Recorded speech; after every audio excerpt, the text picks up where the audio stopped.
Hello boys and girls, and welcome to my first tutorial video. Let me just start with you in the same exact way as my drawing teacher started with all of us in the first drawing class. We'll just go through the tools that people use and how this is supposed to work. Right, so first of all, this is the surface we draw on. It has to be, again, this is for complete and total noobs. It has to be vertical, or at any rate, it has to be inclined in such a way, even if it's diagonal, it has to be inclined in such a way that when you look at it, the line between your eyes and it should fall roughly perpendicular on that surface. So if I look at it like this, it's okay. If it's on a flat desk and it's like this, and I look at it at a steep angle, that's not okay, because I'll have distortion. So I make what looks to me to be a circle, and when I pick up the paper and I look at it for real, it's actually an ellipse, an elongated circle that got distorted. And faces get distorted like this, and a bunch of stuff gets distorted like this if you don't work on a paper where you can actually look at it from the correct perspective as you're creating the drawing. So this is vertical. It's also rather large because you need to learn to work from the shoulder with your whole hand and not just do this sort of tiny little thing that you see many people do when they're drawing.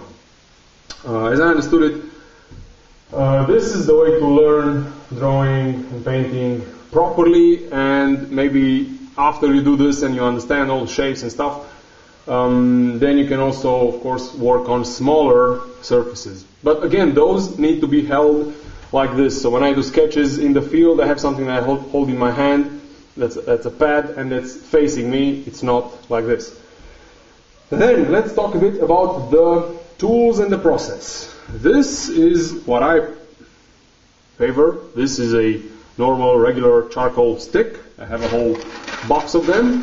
This is homemade, so if you take, I know about 3 types of wood that if you have an oven and the time and you feel like doing it, you can turn into drawing charcoal. I'll probably have another video up about how this is done, how you take regular wood off a tree or whatever and you turn it into charcoal.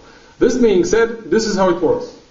And I hope you can see this because of the lighting. So you use it both with the tip and with the flatter side, and also you can stick your hand in it and get dirty and spread the charcoal on the paper that way. Right, a few words about these. They sort of, they're fragile, they erase rather easily, so it's not all that good for finishing a drawing or a work of art in them.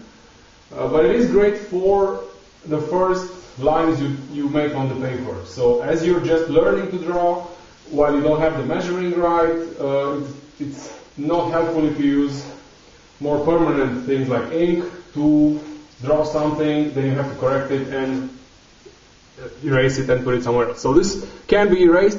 It's also nice if you do this sort of study, this sort of thing with lines, and then when you erase it, the effects on the paper will be interesting. We'll talk more about that when we do a demo drawing. I hope I'll do one. So this is the charcoal. Then we have the eraser, at least for the charcoal, but I use it for different mediums. This is the netted eraser, and I don't know if you can see this. This is like something that's very plastic.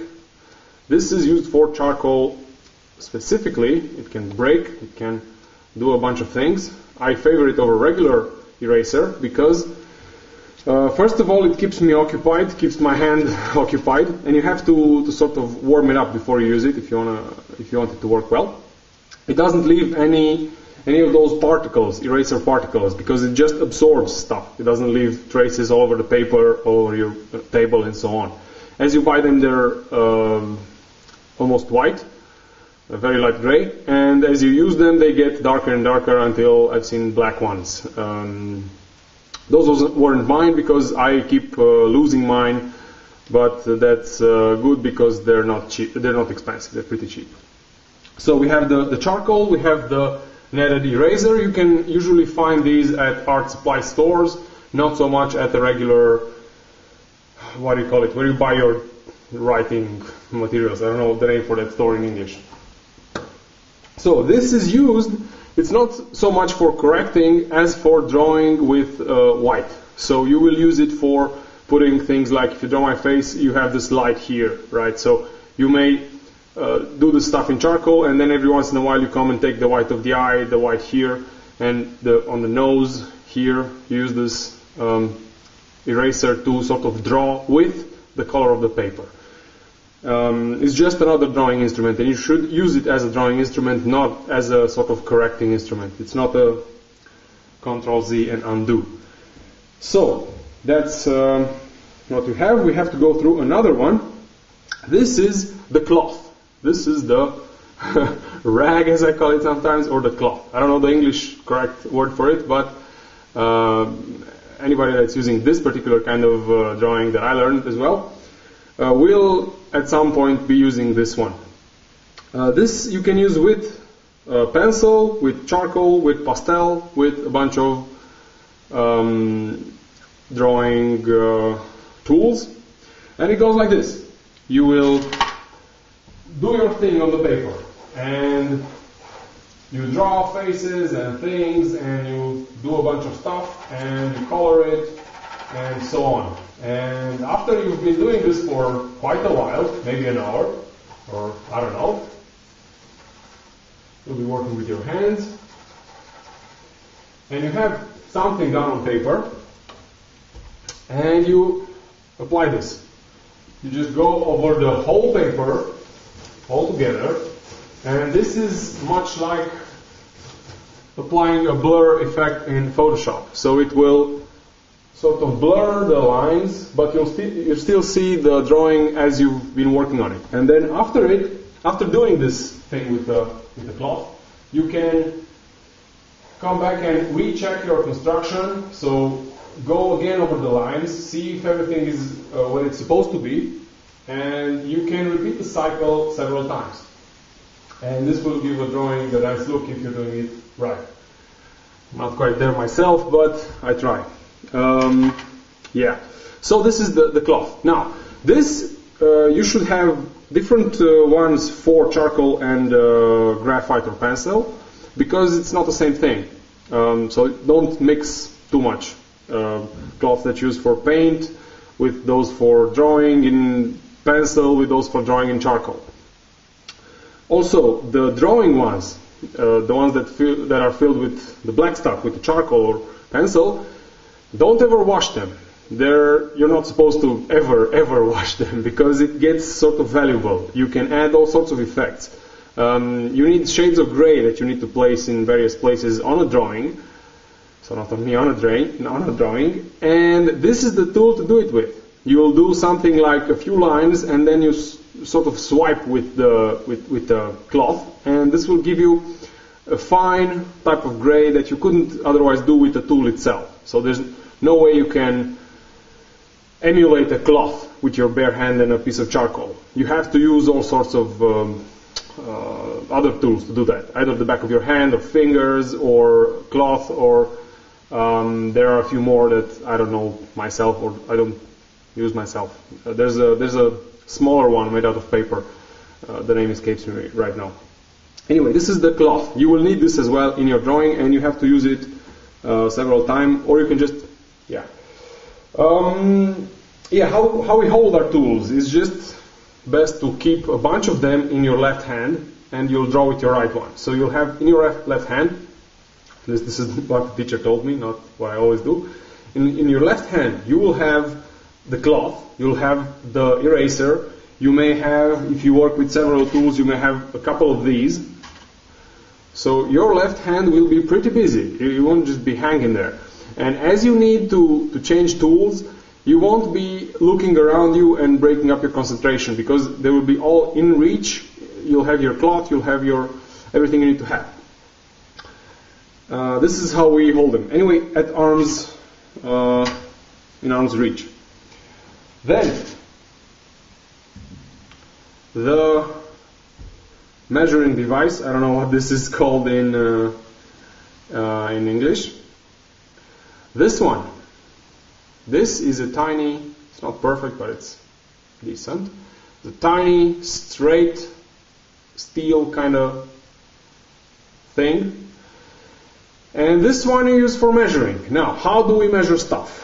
We measure and look at objects that we draw in various ways. For instance, take my face. You will need to look and to find out, for instance, how wide is it compared to its height. So you'll do something like, oh my goodness, this is like, let me just see this on the camera happening. You'll do something like this, so you'll see that, okay, we measure at arm's length, right? You have to have your elbow straight, because you have to do this at the same distance from your eye. If you vary this distance, your measurement will be incorrect, inaccurate. So, you do this, and at arm's length, you take a sort of measuring of some point on my head, let's say at eye level. And you sort of see how long it is. Okay, I hope you get the picture. And then you turn this, and you see where it fits. You put it on my beard, and you see it goes right to here. Then you put it here, and let's say this is half of the initial distance. So you'll know that my head, if you measure this one at eye level, you can put it here one time, and then here another half of the same measurement. And then you go to your drawing and you do the same thing. You'll have something much larger. Maybe you're just drawing my head and it's very large. And this is where I need a larger measuring tool. And you'll do something like this. This is the width, and this is 1.5. And you'll know that that this is how big your head should be. So this should be as straight as possible. You should know how to use it with one hand. So if you use it on paper, just have it like this. Don't touch the paper too much as you're measuring. So, because you might have already some drawing here, and you don't want to leave fingertips on your drawing as you measure and you check your measurements. So just make sure you know what you're doing. And yeah, you can also take 2 or 3 measurements and sort of get the average of something. Then, what you also can do with this one is you can cut the drawing into a few parts. So, for instance, you hold it absolutely horizontal, and you cut the thing that you're looking at, let's say by the nose, at the nose level. And then you see what the shape looks like in 2D. And then you do the same thing on your drawing, and if your drawing is in any way distorted or your nose isn't placed right, you'll see that if you do it on your drawing, it will look differently, like on the real, compared to the real object. And this will tell you, it will somehow break apart the more complex shapes that you're drawing into simpler ones. The same thing you can do with another tool that I don't have here. It's just a piece of wire with something heavy attached to it, and you break, for instance, you break this one, let's say this part, you put it next to an ear or something, and you see the small triangle that gets formed in this way. So, what's the angle of the triangle? Or you put it at the edge of an eye or something, and you see where a vertical falls.